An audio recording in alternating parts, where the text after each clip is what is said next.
Salut à tous les culés, fervents passionnés de football, amoureux du beau jeu et membres indéfectibles de notre immense communauté Blaugrana. C'est un plaisir absolu de vous retrouver aujourd'hui pour cette toute nouvelle vidéo consacrée à l'actualité brûlante du FC Barcelone. Les bureaux de notre direction sportive s'activent de manière frénétique et les téléphones des recruteurs n'arrêtent plus de sonner.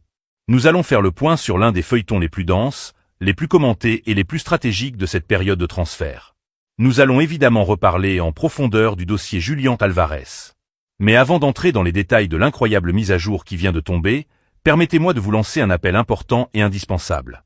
Si vous vibrez chaque jour pour les couleurs de notre club, si vous refusez de manquer la moindre exclusivité sur le mercato, les analyses tactiques et les coulisses politiques du FC Barcelone, prenez une petite seconde dès maintenant pour vous abonner à la chaîne.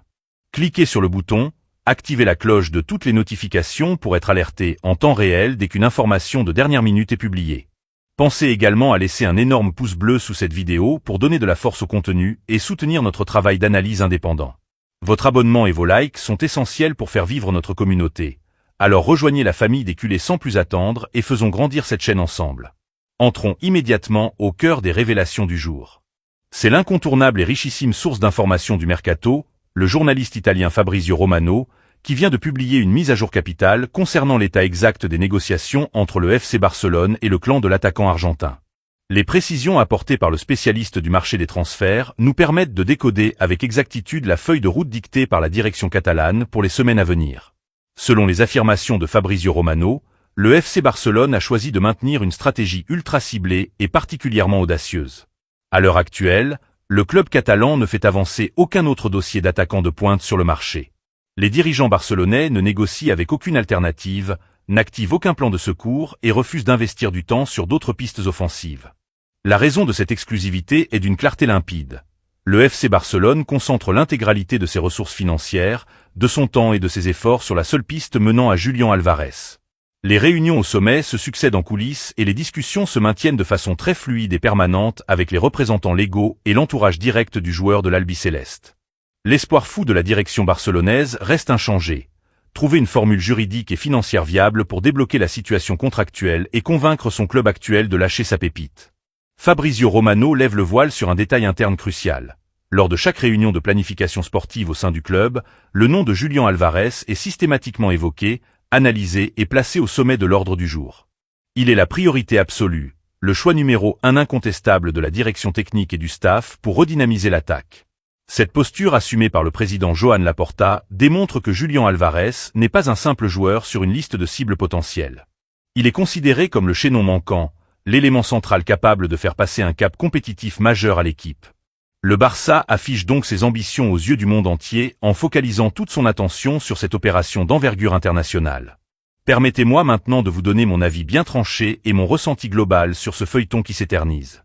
Pour être tout à fait franc avec vous, toute cette histoire commence à devenir particulièrement pesante et fatigante. Parler quotidiennement de Julián Álvarez, analyser la moindre rumeur numérique et répéter les mêmes arguments vidéo après vidéo peut légitimement saturer et lasser une partie des supporters. Le public réclame du concret, des signatures officielles et du mouvement réel plutôt que de longs discours spéculatifs sur des négociations qui avancent à pas de tortue. Cependant, il faut aussi se plier à la réalité du journalisme sportif. Quand un informateur du calibre de Fabrizio Romano publie une mise au point aussi nette sur la stratégie interne de notre club, il est impossible de faire l'impasse dessus. Nous devons analyser ces faits avec rigueur et passion pour comprendre où vont les millions du club et quelle sera la tête de notre équipe la saison prochaine. Sur le plan purement footballistique, mon opinion reste inchangée. Julián Álvarez serait un renfort exceptionnel et d'une utilité tactique remarquable pour le FC Barcelone. C'est un attaquant moderne, polyvalent, capable de décrocher pour participer au jeu, d'avaler les espaces et d'imposer un pressing étouffant sur les défenses adverses dès la perte de balle. Son sens du placement et sa science du déplacement feraient des ravages dans notre système de jeu. Bien entouré par la créativité de nos milieux de terrain, l'Argentin trouverait en Catalogne le cadre idéal pour empiler les buts et affoler les statistiques. Ce joueur possède en lui cette intelligence rare que l'on qualifie souvent d'ADN Barça. Cette prédisposition naturelle à combiner dans les petits espaces, à jouer en une touche et à comprendre instantanément le tempo de l'animation offensive. De plus, son adaptation au vestiaire et à notre football serait quasi immédiate puisqu'il connaît déjà parfaitement les pelouses, l'intensité physique et les exigences tactiques du championnat espagnol. En signant à Barcelone, il n'aurait pas à subir de temps de transition ou d'acclimatation à une nouvelle culture, Il serait performant et décisif dès ses premières minutes sous le maillot bleu et grenat. C'est le moment idéal, au cœur de cette démonstration tactique, de faire une petite pause pour vous rappeler à quel point votre engagement fait vivre cette chaîne. Si vous appréciez ce ton direct, cette analyse fouillée et transparente sans langue de bois, prenez le temps de vérifier que vous êtes bien abonné. Si ce n'est pas encore fait, cliquez immédiatement sur le bouton d'abonnement et rejoignez notre grande famille virtuelle de supporters. Pensez également à partager cette analyse avec vos groupes de discussion et vos amis fans du Barça. Votre fidélité et votre réactivité dans l'espace des commentaires sont notre plus grande récompense et nous poussent à vous offrir le meilleur de l'actualité sportive chaque jour. Merci à tous pour votre soutien constant et reprenons le fil de notre analyse. Toutefois, cette admiration légitime pour les qualités indéniables de Julián Álvarez ne doit pas nous faire perdre de vue la situation économique globale du FC Barcelone. Vouloir le meilleur pour l'équipe est une chose, mais accepter de s'endetter de manière irrationnelle en est une autre. L'institution doit toujours primer sur les désirs individuels ou les coups d'éclat médiatiques du mercato. Il est indispensable de fixer des limites budgétaires strictes et de s'y tenir fermement. Pour ma part, le curseur financier est très clair. Le FC Barcelone ne devrait sous aucun prétexte dépenser plus de 100 millions d'euros en somme fixe pour ce transfert. 100 millions d'euros constitue déjà une somme astronomique, un investissement colossal qui mettra à contribution les finances du club. Dépasser ce montant symbolique et s'aventurer au-delà de cette frontière financière me semblerait totalement déraisonnable et risqué pour l'équilibre budgétaire à long terme. Or, les nouvelles en provenance des cercles madrilènes font état d'une réalité bien différente et complexe. Les dirigeants de l'Atlético Madrid se montreraient particulièrement inflexibles et gourmands. Ils réclameraient un montant fixe de près de 150 millions d'euros pour accepter de libérer leur attaquant. Une telle exigence financière est une pure folie, une exagération totale par rapport au prix réel du marché actuel.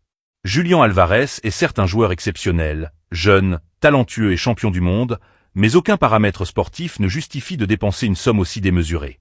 Le Barça ne doit pas céder à la surenchère ni se laisser dicter ses choix par les exigences d'un club rival. Si l'Atlético Madrid s'obstine à camper sur ses positions et refuse de baisser son prix en deçà des 150 millions d'euros, la solution pour le Barça est simple. Il faut abandonner la piste et les laisser gérer leurs joueurs. Le club catalan ne doit pas se mettre en danger financièrement pour un seul homme. Avec une enveloppe disponible de 100 millions d'euros, notre cellule de recrutement dispose de moyens amplement suffisants pour explorer d'autres opportunités sur le marché mondial.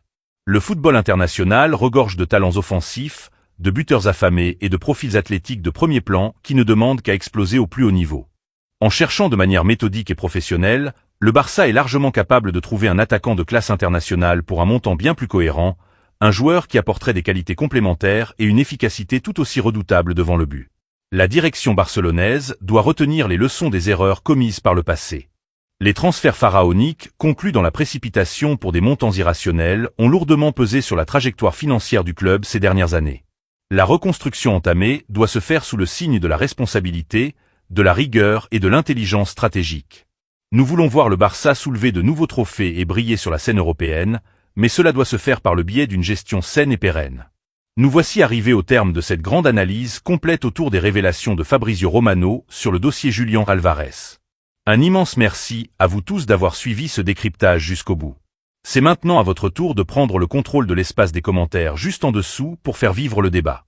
Êtes-vous d'accord avec la position exclusive du Barça révélée par Romano, ou pensez-vous que le club fait une erreur en ne négociant pas avec d'autres attaquants en parallèle? Quelle est votre limite financière personnelle pour l'achat de l'Argentin? Seriez-vous prêt à monter jusqu'aux 150 millions d'euros exigés par l'Atlético, ou préférez-vous fermer le dossier définitivement si le prix dépasse les 100 millions d'euros?